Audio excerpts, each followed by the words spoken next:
Hi everyone, Magnus here, and in this video I'm going to be showing my one tip that without a doubt will help you get to over 1000 ELO if you are around the sub 1600 to 900 rating range and you find yourself struggling. You know the basic ideas. Say you want to put a pawn in the center, get your knights, bishops out, and castle the king as quick as possible, and you also know that eventually you want to try and put your pieces in your opponent's half of the territory and attack their weaknesses.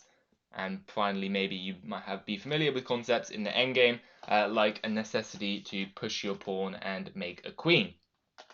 But if you do find yourself familiar with all of these concepts, and yet you're still struggling and you're still losing games, and you're under 1000, well, there's only really one culprit. And in order to demonstrate this, I'm going to be showing you a game from back when I was 900. This was in 2020, and it was actually a fairly standard game. I mean, I don't really know what I was doing necessarily, but I wasn't getting a bad position. I was striking in the center, putting pawns in the middle, and looking at some tactics here. But then after some normal moves, both sides developing, I castled. Wow, I'm doing a great job here of all the fundamentals. And after bishop to e2, you can only imagine the move that I played. Of course, it is knight to c4. Just hanging the knight straight up to the bishop. This is just not acceptable. You are going to lose. I'm sure that many of you, if you are in this rating range, have lost games just like this. You move a piece to a defended square and it gets taken. Okay? You don't want to be the guy moving the piece to the defended square and getting it taken. You want to be the person that's taking the undefended pieces. Like, this kind of move is very easy to spot just with a quick blunder check. If I want to move this piece, which, it kind of makes sense, I'm attacking the pawn and the bishop, you just have to look at the square, okay? You look at the square you want to go to, and then you have to do a quick scan of all the enemy pieces that can reach that square. Do a scan of all the pieces that you can control the square with. So like if I had a bishop here, maybe this would be okay. It still wouldn't, because there'd be a tactic then. But that would at least be understandable. Missing tactics is fair enough. Hanging pieces is not. Okay? So this move, knight c4, is completely unavoidable, and after it, the game is simply lost. Now, the best way, I think, in order to deal with these problems is, one, doing this blunder check, but this is a conscious process, okay? And ideally, you want these blunder checks to be largely subconscious. And the way that you have to do that is through puzzles, and also if you do game reviews and you notice that you're getting a lot of positions and you are finding these double question mark moves if you can find like a frequent pattern from where this is happening, like I don't know, if I'm always hanging knights on c4, for example, to these bishops or something, then I'll know that that's a problem, and you can consciously think in your games to try and become more aware of this fact. But my main tip is, of course, puzzles. There's no magic. There's no magic to it, really. You have to do these puzzles. I'd set aside probably the majority of your time that you're playing chess, like 80% early on, doing puzzles. You don't need to do any openings work, or it's basically just puzzles.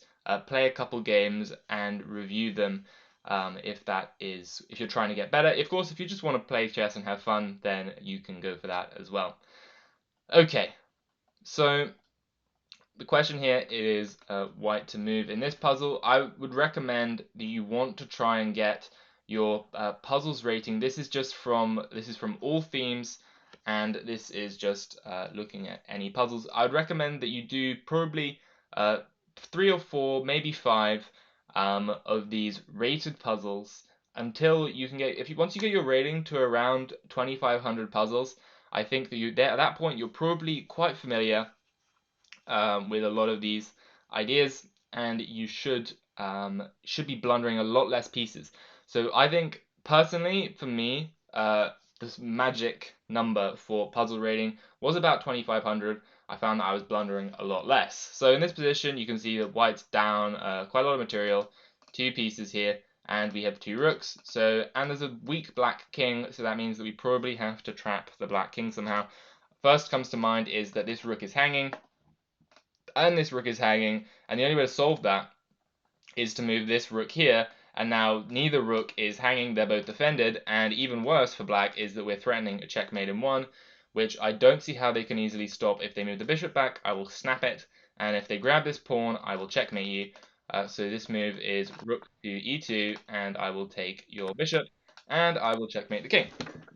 That was a 2300 level puzzle. As you can see, these are not too difficult. These are definitely very doable. And just the more puzzles that you do, if you get them wrong, then you need to be looking at, you don't just forget about them. Look at what the correct solution is. Try and understand why it's correct. And more importantly, if you got it wrong, look at why your solution is wrong. So look at the moves that you played that were incorrect. Like, for example, if you were like, I want to play g5 and check the king, and then it tells you it's wrong, you need to look at why, oh, this rook is undefended, therefore it's not going to be some checkmating net, as an example. So I'm going to do one more from this, and then I'm going to show you the second type of puzzles that you can do to really improve your subconscious learning of the puzzles. So this is the conscious side, where we're actively trying to solve puzzles, get a higher puzzle rating. And the next thing that I'm going to be showing you is how you can try and drill these things into your subconscious. So first things first, I'm thinking rook b1, rook b8, eat the rook, and this square is defended by the knight. So as you can see, blunder check, queen covers b1, boom, my knight also covers b1, so I am cruising. And importantly, after rook b1, something like queen a3, check, and the king moves. If I take and there's check, there's no back rank, I have a knight and a queen that can head back, and I am doing good. So this seems like a pretty easy puzzle. 2350 apparently for that one. These are very doable. You can get a 23 to 2500 puzzle rating without doing too much work, just a couple puzzles every day, as long as you put your mind into it. Now, finally, this is Puzzle Rush, and I think that it's really good to end your puzzles for the day with a couple 3-minute puzzle rushes, just to really get in the habit of making these moves fast. Now, with these 3-minute puzzle rushes, I don't want you to be trying to think and solve each of them. I want you to be playing purely off of what your instinct is, checks, captures, attacks, and just not thinking too hard about it. So I'm going to be getting straight into a 3-minute puzzle rush. Um, just playing fast.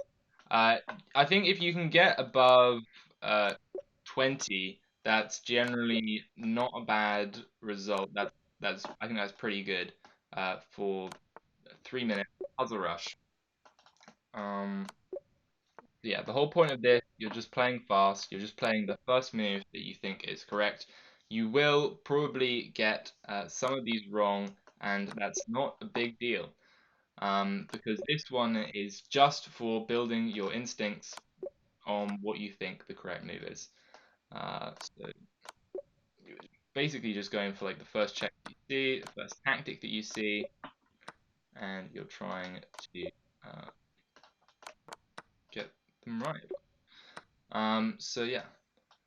So this is another back crank. They do love the back crank puzzles. Um, this looks like I'm winning a queen. Got something in my eye. This looks like a deflection tactic. Um,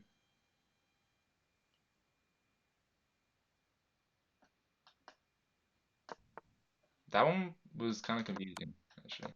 I don't really know. Uh, God, my eye. This is checkmate.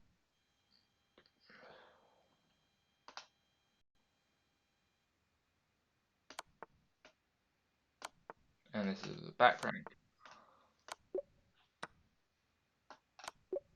Checkmate. And this is another checkmate. This is checkmate.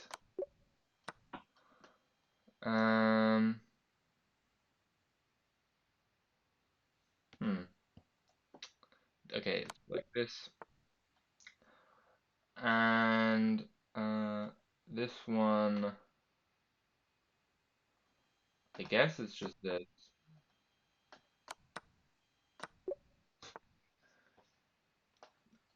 a3.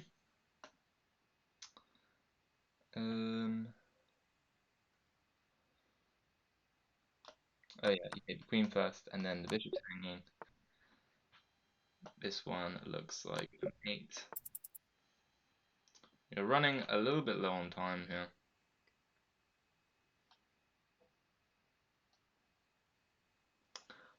I'm very confused by this puzzle actually. Oh yeah, it's back rank. That's pretty cool. So generally with these ones, I am looking to get around 34 to 35. A little bit sluggish today. Oh, almost got that checkmate there. It would have been queen to h4. So probably should have been moving a little bit faster. Like I said, this one is trying to be about trusting your instincts. But 31 is a perfectly fine score. If you can get above 30, you're doing well. If you can get above 20, you're also doing. So you get above 20, you're doing pretty well. If you can get above 30, then that's generally not too bad for playing fast tactics. Yeah, but if you did enjoy this video and find it useful, please do consider liking and subscribing, and I will see you guys in the next video. Bye.